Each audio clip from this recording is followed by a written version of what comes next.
Business One-Stop Shop aarangkada sa unang linggo ng Enero sa lungsod ng Coronadal. 3,124 na mga tanod ng District 3 sa lalawigan ng Cotabato nabigyan ng insentibo ni Governor Mendoza.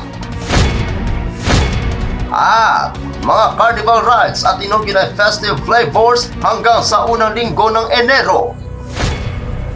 Yan ang ulo ng mga balita sa pagbabalik ng Soxergen Headliners.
Magandang araw, South Central Mindanao. Narito na mga pangunahing balita sa Soxergen Headliners ngayon, Disyembre 28, taon 2023.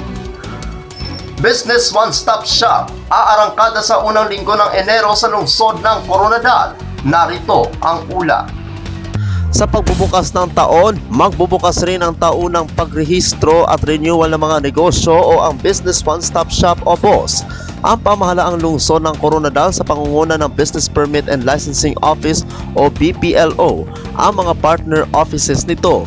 Sa pahayag ni BPLO4 Gilbert A. Gayosa sa programang Tingog sang Pagsanyog, sinabi nito na kung hindi idedeklarang holiday ang pangalawang araw ng Enero, magsisimula ang business registration at renewal sa ika-2 hanggang 20 ng Enero sa susunod na taon. Magsisimula ito ng ika-8 ng umaga hanggang ika-7 ng gabi, habang sarado naman ang kanilang tanggapan tuwing araw ng Sabado at Linggo. Magbubukas naman ang mga ito hanggang hating gabi ng ika-20 ng Enero upang magbigay serbisyo. Inaasahan naman ni Gayosa na hindi bababa sa 600 na mga bagong negosyo ang magpaparehistro.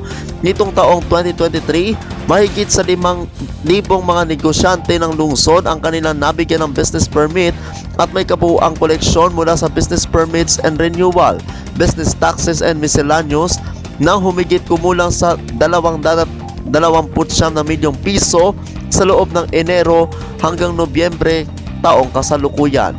Ako ang inyong kaibigang Apolinario, 30 Valencia para sa Soxergen Headliners.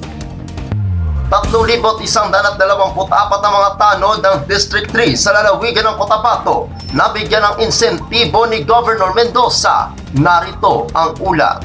Bilang pasasalamat sa kanilang voluntaryong paglilingkod upang manatiling mapayapa at maayos ang kanilang komunidad, nagsagawa ang pamahalaang panlalawigan ng pamamahagi ng 1,000 pisong incentive para sa lahat ng Barangay Peacekeeping Action Team o BPAT sa ikatatlong distrito nito noong ika-21 ng Disyembre taong kasalukuyan.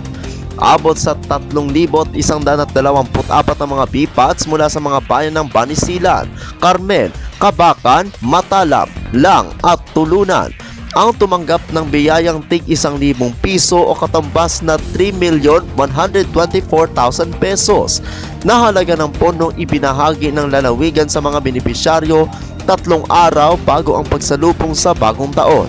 Bumisita naman sa ilang venue si Provincial Advisory Council o PAC member Albert J. Rivera bilang kinatawan ni Governor Mendoza upang pasalamatan ang mga ito sa kanilang serbisyo sa mamamayan, kasama ang iba pang mga opisyalis ng barangay at ng nabanggit na bayan. Ako ang inyong kaibigang Apolinario 30 Valencia para sa Soxergen Headliners. Para sa uling balita, mga carnival rides at Inog-Unite Festive Flavors hanggang sa unang linggo ng Enero. Narito ang ulat. Tuloy ang kainan, kantahan at kasiyahan sa City Hall grounds hanggang ika-10 ng Enero taong 2024 dahil magpapatuloy pa rin ang Inog-Unite Festival hanggang sa bagong taon. Maging ang mga carnival rides ay magpapatuloy pa rin kasabay ang mga palamuting pang Pasko at Inog-Unite Festive Flavors food court sa loob ng City Hall ground compound. Kaya sa ating mga kababayan, mayroon pang mahigit 1 linggo pa para masilayan ang mga nagagandahang palamuting pang Pasko at ma-enjoy ang mga festival rides. Kaya sulitin ang mga panahon bago ito tuluyang mawala. Ako ang inyong kaibigang Apolinario 30 Valencia para sa Soxergen Headliners.